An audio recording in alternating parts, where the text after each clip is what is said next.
Tá aqui. O que eu queria compartilhar com vocês é isso. Então vamos lá, gente. Olha só, vou começar falando sobre choque. Eu queria começar definindo para vocês, né, o que é choque, né? A gente tende a associar muito choque com hipotensão. É verdade que na imensa maioria das vezes choque estará associado à hipotensão. Mas é importante que a gente desconecte a palavra hipotensão da definição de choque, né? Choque não é hipotensão, né? Então choque é uma síndrome caracterizada por uma incapacidade do sistema cardiovascular de oferecer oxigênio e nutrientes aos tecidos, à microcirculação. Então, toda vez que a gente tiver uma situação onde o sistema cardiovascular não consegue fornecer oxigênio e nutrientes aos tecidos, a gente vai ter uma situação de choque hemodinâmico, evidentemente que na maioria das vezes a gente vai ter hipotensão, porém nem sempre, né? A gente pode citar aqui como exemplo o choque hipovolêmico hemorrágico traumático de grau 1 do ATLS. O paciente tem uma perda sanguínea estimada ali em torno de 750 ml, ele vai estar taquicárdico, vai estar ansioso, né? Pode estar com sudorese profusa, né? Mas ele ainda não estará hipotenso, né? Isso não significa dizer que ele não esteja chocado. Se a gente pudesse acessar a microcirculação dele, a gente veria que existe uma dificuldade de nutrição a nível da microcirculação. Um outro exemplo também é o paciente séptico, choque séptico, que chega para a gente na emergência,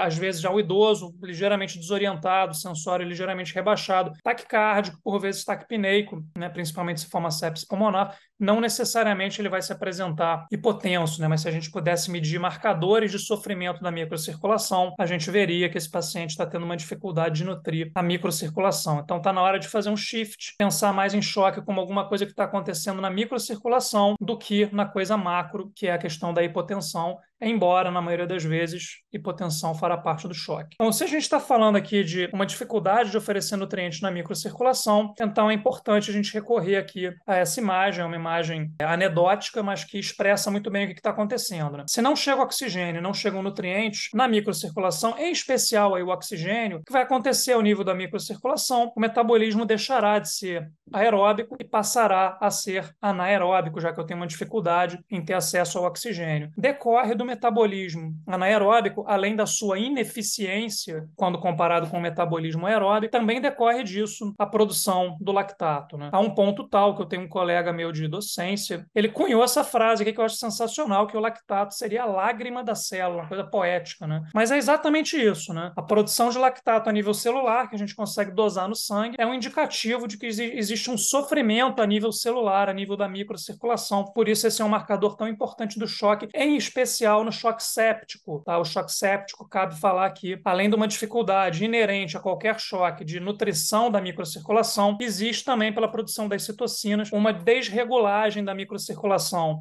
Então, o metabolismo da microcirculação, de uma maneira geral, ele vai estar perturbado pela produção dessas citocinas. Então, você tem um componente adicional aí de dificuldade de nutrição celular a nível da microcirculação no choque séptico. Isso tudo vai explicar por que o lactato, marcador de má perfusão tecidual, vai ser especialmente prognóstico, especialmente importante para acompanhar a recuperação desses pacientes e dar valor prognóstico no choque séptico, talvez mais do que em todos os outros tipos de choque. E conceituado isso, o choque, falado na importância do lactato, a gente precisa, não tem como fugir disso, a gente precisa falar de alguns parâmetros hemodinâmicos, porque esses parâmetros, eles vão exatamente ajudar a gente a definir e separar e discriminar os diferentes tipos de choque, né? Então, começamos pelo mais óbvio deles, a PAM, né? Acho que todos sabem o que é a PAM, mas não custa falar. A PAM nada mais é do que o produto de 2 vezes a pressão arterial diastólica, somada a 1 vez a pressão arterial sistólica, divididos por 3, ou seja, a PAM é uma média ponderada, né, da pressão diastólica com a pressão sistólica, e observem, decorre da fórmula, que a pressão arterial diastólica é mais importante na determinação da PAM do que a pressão arterial sistólica, né? Eu já adianto para vocês aqui que a pressão arterial sistólica é principalmente determinada pelo débito cardíaco, a capacidade do coração de empurrar sangue para dentro do sistema arterial, enquanto a pressão arterial diastólica é principalmente determinada pelo tônus do sistema arterial, ou seja, resistência vascular sistêmica, o quanto esse sistema arterial está constricto, né? E por que é importante falar isso? Parece então que é mais importante para a manutenção da perfusão, que você tem um sistema arterial com tônus constrictado do que propriamente você ter um ventrículo empurrando o sangue para frente. E por que isso é importante quando a gente vai falar do tratamento, né?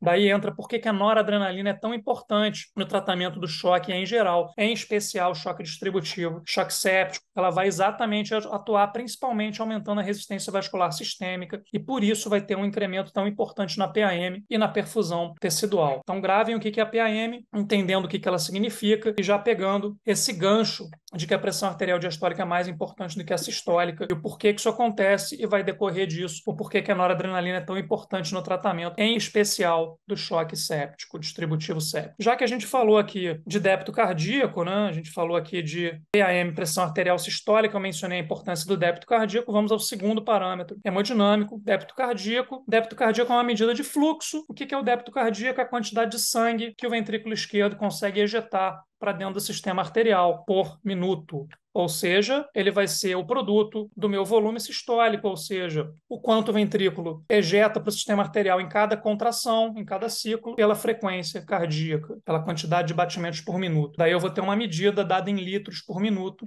quantidade de sangue ejetado pelo coração no sistema arterial por minuto. Débito cardíaco num ser humano de 70 quilos normal vai oscilar em alguma coisa em torno de 4,9 litros. Vamos arredondar aí para 5 litros por minuto. Esse é o débito cardíaco normal de um ser humano de sexo masculino, aí de peso médio entre 70 e 80 quilos. E o outro conceito que a gente precisa entender também, eu já vou antecipar, é a resistência vascular sistêmica. Então, se o débito cardíaco vai ser medida de fluxo, débito cardíaco, principal componente da pressão arterial sistólica, eu falei que a resistência vascular sistêmica é o principal componente da pressão arterial diastólica. Então, o que é a resistência vascular sistêmica? É o tônus do sistema arterial. Ou seja, eu poderia dizer também, se eu quisesse dar um conceito mais bonito, que a resistência vascular sistêmica é a resistência que o sistema arterial impõe à ejeção ventricular. Ou seja, se é o tônus daquilo que está depois do ventrículo, então é a resistência que esse sistema vai impor ao débito cardíaco, à ejeção do fluxo que vem do VE. Também, se quiser chamar a resistência vascular sistêmica de pós-carga, aquilo que está depois do VE, pode também chamar. Não são exatamente sinônimos, né? A pós-carga tem outros componentes que não somente a resistência vascular sistêmica, mas a resistência vascular sistêmica é disparado o principal componente da pós-carga. Então temos aí coisas que vão funcionar na prática como se fossem sinônimos: pós-carga, resistência vascular sistêmica ou dificuldade à ejeção do VE, dificuldade à ejeção do débito cardíaco dentro do sistema arterial. Então falamos em débito cardíaco, falamos em resistência vascular sistêmica, a gente já tinha falado antes em PAM, né? E eu vou falar agora em PVC também, né? Se a PAM é a pressão que está do lado do sistema arterial, né, do nosso sistema cardiovascular, a PVC é a pressão que vai estar do lado do sistema venoso. Então, a PVC é aquela medição de pressão que a gente vai fazer lá dentro do átrio direito, ao final da expiração, para a gente ter a mínima interferência das pressões ventilatórias. Evidentemente que eu estou falando aí de um paciente em ventilação controlada, né? Então, é paciente em ventilação mecânica controlada, a PVC deve sempre ser medida ao final da expiração para minimizar a interferência das pressões ventilatórias que sempre existirão. Lembrem-se que o paciente em terapia intensiva sempre terá algum grau de PIP, né? Mas, enfim, a gente mede no final da expiração. Então, a gente tem aqui um conjunto de pressões e a gente tem aqui um conceito de resistência vascular sistêmica. Eu estou introduzindo esse conceito para dizer que o débito cardíaco pode ser definido como volume sistólico vezes a frequência cardíaca, porém ele também pode ser definido, né, já que ele é uma medida de fluxo, toda medida de fluxo pode ser definida pelo gradiente de pressão na ponta final do sistema menos a ponta inicial do sistema, sobre, no denominador, a resistência que aquele sistema impõe à passagem desse fluxo, né? Quem lembrar lá do segundo grau, né, quando a gente estudava eletricidade, né, física e eletricidade, deve lembrar que isso daqui já foi visto lá quando a gente tinha 15, 16 e 17 anos, que chamava lei de Ohm, né? Então, o fluxo elétrico num sistema pode ser medido pela diferença de potencial nas duas extremidades sobre a resistência. Aqui não é diferente, não é um fluxo elétrico, é um fluxo de líquido, de sangue, mas ele é sim determinado pela diferença de pressão na ponta final do sistema, PAM, menos a ponta inicial do sistema, PVC, sobre a resistência. resistência ao longo desse sistema todo, que é a resistência vascular sistêmica. Então, o débito cardíaco pode ser medido dessa maneira. Por que isso é importante, né? Isso é só um conceito teórico? Não, isso é muito mais do que um conceito teórico, né? Esse monitorzinho que aqui está, mas não somente ele, qualquer monitor hemodinâmico que a gente use beira de leito e que vai dar essa informação da resistência vascular sistêmica, ou faz de forma indireta, fazendo o contrário disso que aqui está, dividindo o débito cardíaco pela diferença de pressão entre a PAM e a PVC. É assim que os monitores calculam, né? Essas informações são obtidas diretamente do paciente, débito cardíaco, PAM e PVC. É assim que esses monitores dão essa informação essencial para a gente classificar os diferentes tipos de choque, a resistência vascular sistêmica. Então, aqui está ela, resistência vascular sistêmica, a gente já antecipou o conteúdo desse slide. E aí, o último conceito que eu quero passar para vocês, que tem uma relação pobre com a PVC, porém tem alguma relação com a PVC, é o conceito de pré-carga, né? A gente se acostuma a falar e a ouvir que pré-carga seria como você dizer se o paciente está de tanque cheio ou tanque vazio, né? A gente associa pré-carga à volemia. E é verdade, na maioria das vezes, né? Se pós-carga é principalmente determinada pela resistência vascular periférica ou sistêmica, é verdade que a pré-carga é também majoritariamente determinada pela volemia. Porém, não somente, né? Há que se considerar outras coisas, como venocapacitância, por exemplo, se o doente está sob efeito de drogas ou condições clínicas que geram venodilatação. Há que se considerar também complacência ventricular. Enfim, há que se considerar pressões intratorácicas em ventilação mecânica e há que se considerar uma série de outras variáveis que eu não vou mencionar aqui, mas sim, a volemia é o principal determinante da pré-carga, né? PVC, pré-carga. Repetindo que a PVC e a pré-carga têm uma correlação pobre, mas é sim uma medida estática de pré-carga. Se quiser pegar uma definição mais formal, né, eu acho sempre legal a gente olhar a definição formal, porque ela ajuda a gente a ter uma compreensão conceitual, né, do parâmetro. Né? O que é a pré-carga? É o estresse a que está submetido a parede do VE imediatamente no momento que antecede a sístole. Então, o meu ventrículo terminou o seu enchimento diastólico, ele está naquele momento iminente, né, iminentemente anterior à sístole. Se eu pudesse medir essa pressão transmural, isso é a pré-carga. Então, observem que ali vai entrar, sem dúvida, a volemia, mas também vai entrar a venocapacitância, vai entrar a complacência ventricular, vão entrar outros parâmetros. Mas considerem, na maioria das vezes, a pré-carga como sendo, sim, um sinônimo de volemia, ou pelo menos para a maioria dos pacientes. Então, dito isso, né, conceituado o que é choque, falado de lactato, falado de PAM, resistência vascular sistêmica, pré-carga e débito cardíaco, então agora a gente fica à vontade aqui, né, para conceituar os diferentes tipos de choque. Tá? Nessa tabela aqui, entendam que choque séptico é a forma mais usual do choque distributivo, tá? Mas é um tipo, choque séptico é um tipo de choque distributivo. Dito isso, a gente pode falar que a gente tem 4 tipos de choque, principalmente, né? E vamos pensar na conceituação dos tipos de choque em função de onde está o problema de origem, né? Aonde se originou o problema que está causando esse choque, né? No choque hipovolêmico não é difícil entender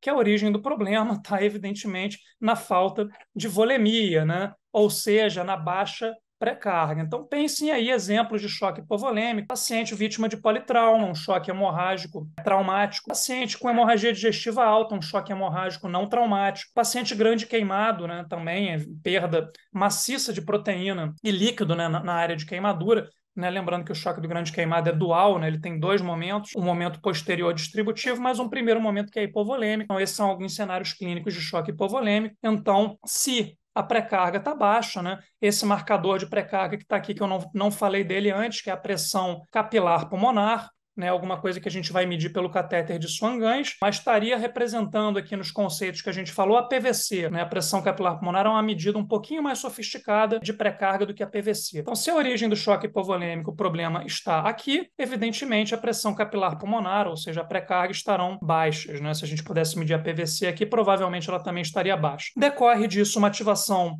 simpática importante, que vai explicar por que esse paciente vai ter aumento na sua frequência cardíaca. Porém, como a pré-carga é significativamente baixa, né? Lembrem que a origem do problema está aqui, o débito cardíaco será baixo também, né? Está faltando o quê nesse paciente? Está faltando volume sistólico, né? Como a pré-carga é baixa, a volemia é baixa, ele tem baixo volume sistólico, por mais que você aumente a frequência cardíaca, você não consegue compensar essa situação. Então, pré-carga baixa, débito cardíaco baixo. Decorrente dessa ativação simpática, a resistência vascular periférica será evidentemente alta, né? Liberação maciça de adrenalina, noradrenalina e outras substâncias vasoconstrictoras na circulação vão fazer com que essa resistência vascular periférica esteja alta, para fazer o quê? Tentar aumentar a pressão arterial diastólica e, de alguma maneira, tentar manter a perfusão e manter a PAM em níveis controlados, né? Isso explica por que o doente em choque hemorrágico traumático grau 1 pelo ATLS, nessa fase 1, ele ainda é capaz de manter a PAM por conta desse sistema compensatório. Depois, perdeu mais de 750 ml, daí não tem santo que ajude, não tem ativação simpática que consiga sustentar essa PAM. Então, no choque cardiogênico, de novo pensando na origem, né? A origem do problema está na bomba, né? Está no coração. Não é difícil pensar em exemplo, né? O mais óbvio deles, paciente em síndrome coronariana aguda, um infarto extenso de VE. Né? Outro exemplo muito comum, paciente portador de ICC, né? Falha terapêutica, interrompeu o tratamento ou faz algum evento agudizante, faz uma infecção de qualquer origem, descompensa a sua situação de ICC, vai evoluir em choque cardiogênico com débito cardíaco evidentemente baixo, né? Decorrente desse débito cardíaco baixo, o que vai acontecer com as pressões de enchimento?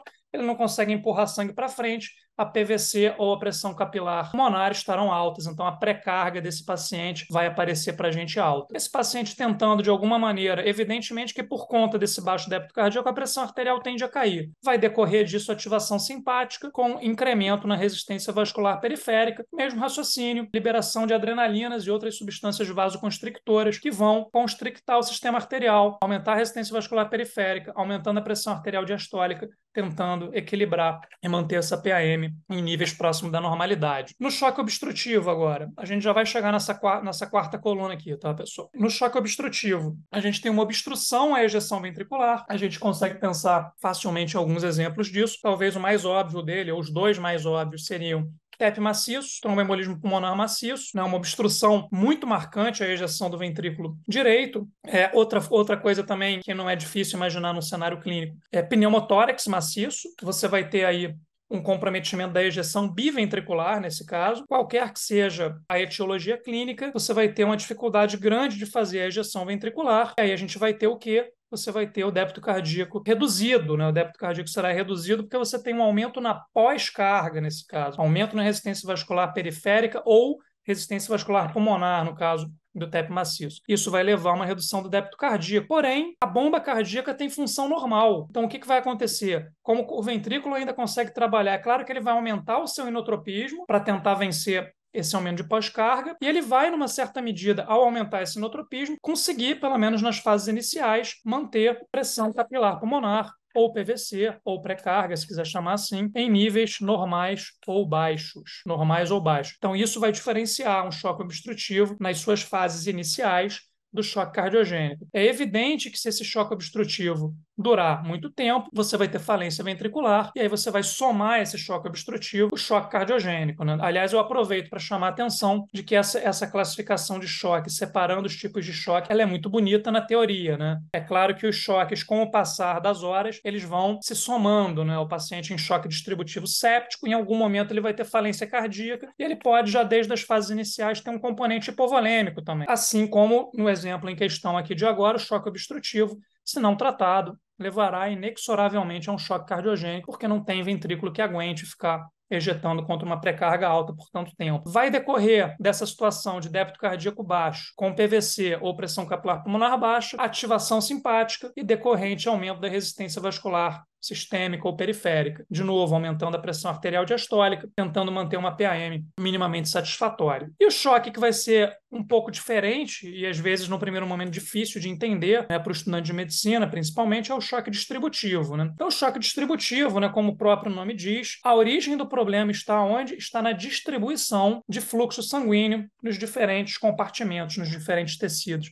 Por isso ele é chamado choque distributivo. A gente normalmente tem um padrão de distribuição de fluxo que não é igual entre os tecidos. Tecidos ditos nobres, como cérebro, coronária, fígado, rim, recebem mais sangue, enquanto os tecidos periféricos, músculo em repouso, pele, né, tecido celular subcutâneo, recebem menos sangue. Esse é o nosso padrão normal de funcionamento. O choque distributivo, em geral, por liberação maciça de citocinas vasodilatadoras, você tem uma vasodilatação que é sistêmica, que é generalizada, e vai levar a uma situação de incremento na perfusão de tecidos que não deveriam estar bem perfundidos. Então, por isso ele é chamado choque distributivo. E vai decorrer dessa vasodilatação, né, a origem do problema do choque aqui está, a resistência vascular periférica será baixa. Então, diferentemente dos outros tipos de choque, que tem vasoconstricção, aqui eu tenho vasodilatação generalizada, inclusive de tecidos que não deveriam estar bem perfundidos. Por isso, a gente vai ter, por exemplo, a pele quente na primeira fase. Evidentemente que eu estou falando, de novo, de fases iniciais do choque. Como você tem uma redução na resistência vascular periférica, a pós-carga se reduz, o ventrículo fica livre para fazer o seu trabalho de ejeção, decorre disso que, num primeiro momento do choque distributivo,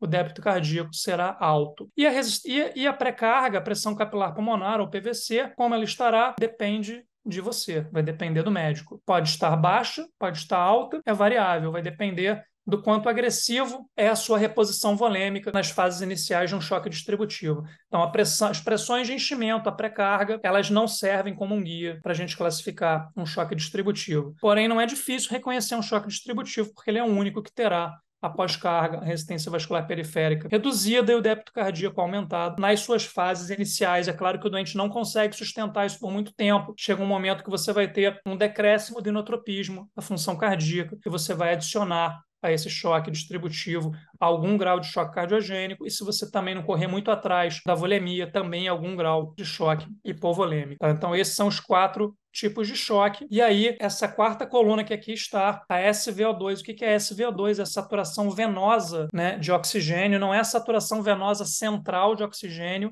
que a gente colhe lá na artéria pulmonar, não confundir isso com o catéter de Swan-Ganz, é a saturação venosa que a gente vai colher aqui na jugular, né, ou em qualquer acesso venoso periférico do paciente. A SVO2 é uma medida do equilíbrio, como está o equilíbrio entre a oferta de oxigênio e o consumo de oxigênio. Ela vai girar em torno aí valores normais em torno de 75%. Então, de novo, é uma medida que mede o equilíbrio entre a oferta de oxigênio e o consumo de oxigênio. Então, observem que nesses 3 tipos de choque aqui, essa SVO2 estará baixa. Por que ela vai estar baixa? Porque eu tenho baixa oferta de oxigênio, está chegando pouco oxigênio na microcirculação. A microcirculação, ela está funcionando de forma normal. O único problema que eu tenho na microcirculação, nos choques hipovolêmico, cardiogênico e obstrutivo, é porque chega pouco oxigênio, mas a capacidade dessa microcirculação de usar esse pouco oxigênio é normal, porque não há nenhum distúrbio na microcirculação. Então a SVO2 será baixa apenas porque está chegando pouco oxigênio. De novo, o choque que é diferente dos outros, o choque distributivo. O que vai acontecer aqui? Como eu tenho débito cardíaco alto, chega uma quantidade normal de oxigênio, porém eu tenho um problema na microcirculação. Em função da liberação das citocinas inflamatórias, essa microcirculação usa mal o oxigênio. E daí, o que vai acontecer?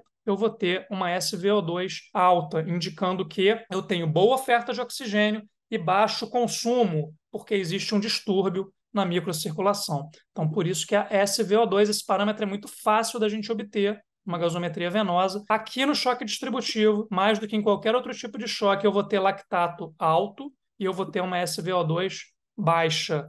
Tá? Mais uma diferença, mais uma característica peculiar do choque distributivo. E o choque séptico está aqui apenas para lembrar vocês de que é a apresentação clínica mais comum do choque distributivo, mas evidentemente que hemodinamicamente ele é igual a qualquer outro choque distributivo, como por exemplo o choque anafilático, como a pancreatite aguda fulminante nas fases iniciais, né, e outras formas mais incomuns aí de choque distributivo. Então, a gente falou um bocado de choque, eu prometi para vocês que a gente ia falar também das drogas vasoativas, né? Promessa é dívida, né? Então vamos lá. Então tá aqui, ó, para quem nunca viu uma classificação dos diferentes tipos de drogas vasoativas, eu gosto muito dessa classificação, que eu apresento muito no meu curso de atendimento ao paciente crítico. A gente pode dividir em 3 grandes grupos de drogas: vasopressores, principal para a gente aqui é a noradrenalina. A vasopressina tem uma importância em pacientes que têm uma refratariedade à noradrenalina, mas sem dúvida nenhuma, o que vocês têm que dominar e conhecer muito bem é a noradrenalina no grupo dos vasopressores. Os inotrópicos sem dúvida nenhuma, a dobutamina. A milrinona é uma coisa bem mais específica, principalmente quem trabalha com cirurgia cardíaca ou unidade cardiointensiva. E os vasodilatadores, os dois têm grande utilidade clínica, né? A nitroglicerina, que é o nosso tridil, e o nitroprussiato de sódio, que nada mais é do que o famosíssimo Nipride, né? Então vamos falar um pouquinho dessas 4 drogas. Então essa aqui é a adrenalina, né? É uma droga adrenérgica, principalmente alfa-adrenérgica, mas ela tem sim alguma ação beta-adrenérgica, então ela gera sim algum grau de aumento da contração ventricular, do inotropismo,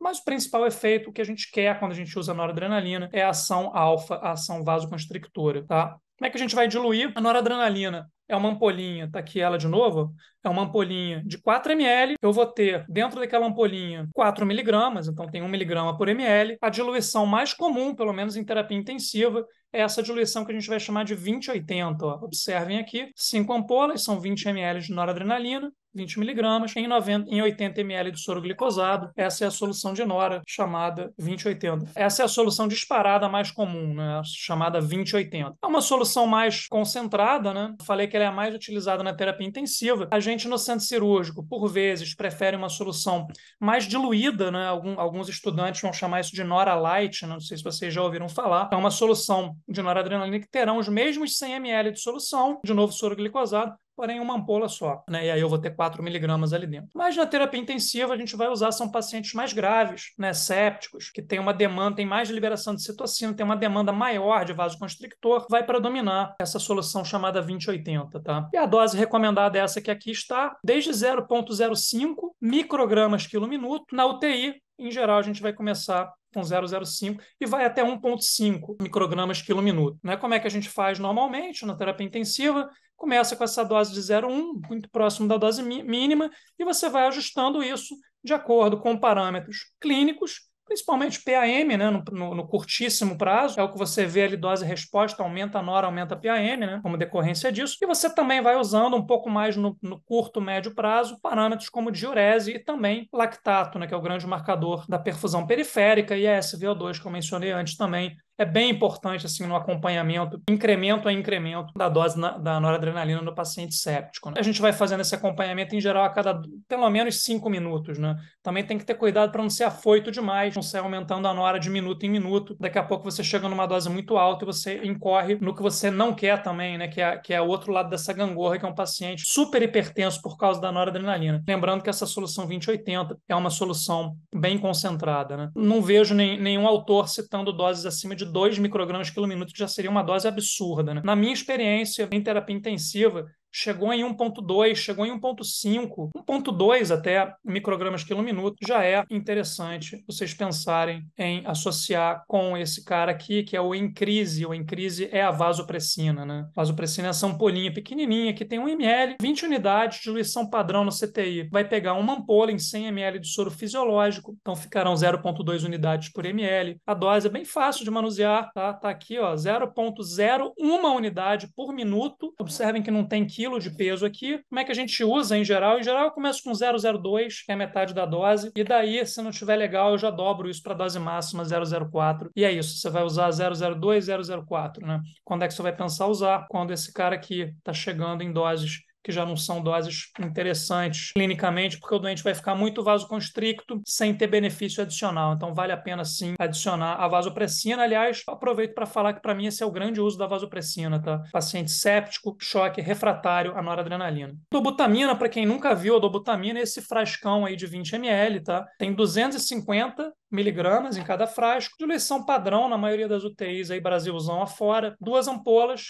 tem 500 miligramas, um total de 250 ml de solução. Então, 2 ampolas mais 210 ml. Você vai ficar com uma solução que tem 2 miligramas por ml. Observem que a variação de dose não é tão grande assim. 2,5 a 20 microgramas quilo minuto. Em geral, eu começo com 5. Eu nem levo em consideração essa dose de 2,5. Começo com 5. E aqui eu vou fazendo um incremento um pouquinho mais agressivo. Vou de 5 em 5. 5, 10, 15, 20, acima de 20. Não adianta nada. Você pode, inclusive, ter hipotensão com doses acima disso, porque a ação dela é essencialmente beta-adrenérgica, mas não é só beta-1. Ela também é beta-2, então ela também vasodilata o paciente. Tanto é verdadeiro quando você bota dobutamina no paciente séptico, aquele paciente que já está evoluindo com falência cardíaca na sepse, está com noradrenalina, você adiciona a dobutamina, é comum que você precise aumentar as doses de noradrenalina, né? Mostrando para a gente ali a ação beta-2 da dobutamina, principalmente em doses que se aproximam aqui de 20 microgramas quilo minuto, tá? Então, é uma droga muito útil. Pensem muito em usar a dobutamina num paciente que, evidentemente, com choque cardiogênico é a principal droga, mas não somente nisso. Paciente em choque séptico, já com 4, 5 dias de sepse, está dando volume, está dando noradrenalina, começou vasopressina, ou a gente não está respondendo, você tem uma monitorização hemodinâmica mais precisa, você tem um Swan-Ganz, você tem um eco beira de leito, você está vendo que a função cardíaca não está legal, às vezes dobutamina é tudo que esse paciente precisa, mais do que o incremento na noradrenalina e principalmente mais do que volume, né? A milrinona, como eu falei, a gente vai passar batido. A milrinona é uma droga quase que exclusiva de quem trabalha em unidade cardiointensiva ou faz anestesia para cirurgia cardíaca, mas o nitroprusiato não dá para fugir dele, né? Dificilmente você vai dar um plantão, principalmente na emergência, e não vai lidar com ele, né? Então, nitroprusiato, e aproveitando para falar do tridil, né, que é a nitroglicerina, o mecanismo de ação é o mesmo, aumento do óxido nítrico dentro da célula, são drogas que vão aumentar a atividade dessa enzima que está aqui, o GMP cíclico dentro da célula, e vai decorrer disso o aumento do óxido nítrico, consequentemente, vasodilatação. Uma coisa que ninguém nunca conseguiu explicar até hoje é por que o tridil é eminentemente um vasodilatador venoso e coronariano, enquanto o nipride é eminentemente um vasodilatador arterial, e por esse motivo ele tem uma ação hipotensora muito mais potente do que o tridil, né? Porque vai agir, de novo, vou trazer o conceito, olha como o conceito é importante, vai agir reduzindo, causando vasodilatação arterial, reduzindo a pós-carga, reduzindo a pressão arterial diastólica, que é o principal componente da nossa PAM, né? Então, por isso, por vasodilatar principalmente o lado arterial da circulação, tem um efeito muito mais potente do que o tridil. O que ninguém nunca conseguiu explicar até hoje é por que drogas que têm o mesmo mecanismo de ação vão agir primordialmente em um lado do sistema cardiovascular, uma, e a outra no outro lado. E é assim que a gente deve pensar na prática clínica. Eu vou falar primeiro do tridil. Aí o tridil, esse ampolão aqui, esse frasco com ampola de 10 ml, 50 miligramas, é uma droga muito fácil de usar, muito fácil de usar. A gente vai colocar 10 ml, ou seja, uma ampola em 240 ml. Tanto faz soro fisiológico ou glicosado. E olha como é fácil usar, ó. A gente vai começar com essa dose que aqui está, ó. 5 a 10 microgramas por minuto. O tridil não tem dose máxima, tá? É um venodilatador e um hipotensor leve. A gente, inclusive, na anestesia, tem um hábito, segundo um amigo meu intensivista, um péssimo hábito, de usar o tridil em bolos. Eu pego essa solução com frequência, aspiro numa seringa de 20 ml e vou fazendo bolos até eu conseguir obter a pressão que eu quero obter. E a gente tem a segurança de fazer isso com o tridil, com a nitroglicerina, exatamente porque a ação hipotensora é muito leve, tá? Então, pensem principalmente em usar a nitroglicerina, o tridil, em situações em que você quer vasodilatação venosa ou coronariana. Vou dar exemplos fáceis da gente visualizar na nossa prática clínica: síndrome coronariana aguda, infarto agudo do miocárdio, edema agudo de pulmão, qualquer outra situação em que você queira vasodilatar a coronária ou o sistema venoso principalmente. O exemplo que eu dei aqui do uso em bolos é um uso da nitroglicerina do tridil como agente hipotensor em geral em anestesia. Né? Por que a gente está falando isso aqui? Não é porque eu queira tratar edema agudo de pulmão ou qualquer outro quadro congestivo, é porque eu quero me valer dessa ação hipotensora leve da nitroglicerina. Para as emergências hipertensivas agudas arteriais, paciente que entra em emergência hipertensiva, né, porta dentro da emergência, a gente vai preferir o nitroprusiato, que é o nipride. Diferentemente do tridil, é um frasquinho pequenininho, tá aqui, ó, ampolinho, 2 ml, só que eu vou ter 50 miligramas. A gente vai diluir esse frasquinho de 2 ml para um total de 250, e aqui precisa ser soro glicosado e precisa ser também em equipo fotossensível, aquele equipo laranja, e tem que ter capinha laranja protegendo essa solução. A dose recomendada está aqui, ela tem sim um mínimo e um máximo, vai de 0,5 até 10 microgramas quilo minuto. Cuidado com o uso do nipride, tá? Nipride é para ser usado em bomba de infusão, não pode ser feito em bolos. O incremento tem que ser devagarzinho, de meio em meio, de um em um no máximo, porque a ação hipotensora é muito proeminente. Não foi poucas vezes que eu vi um doente em emergência hipertensiva, edema agudo de pulmão, começaram nipride de forma muito afoita. Você foi de uma emergência hipertensiva para um estado de choque. Está longe de ser o que a gente quer, né, no nosso paciente. Então, eu encerro por aqui.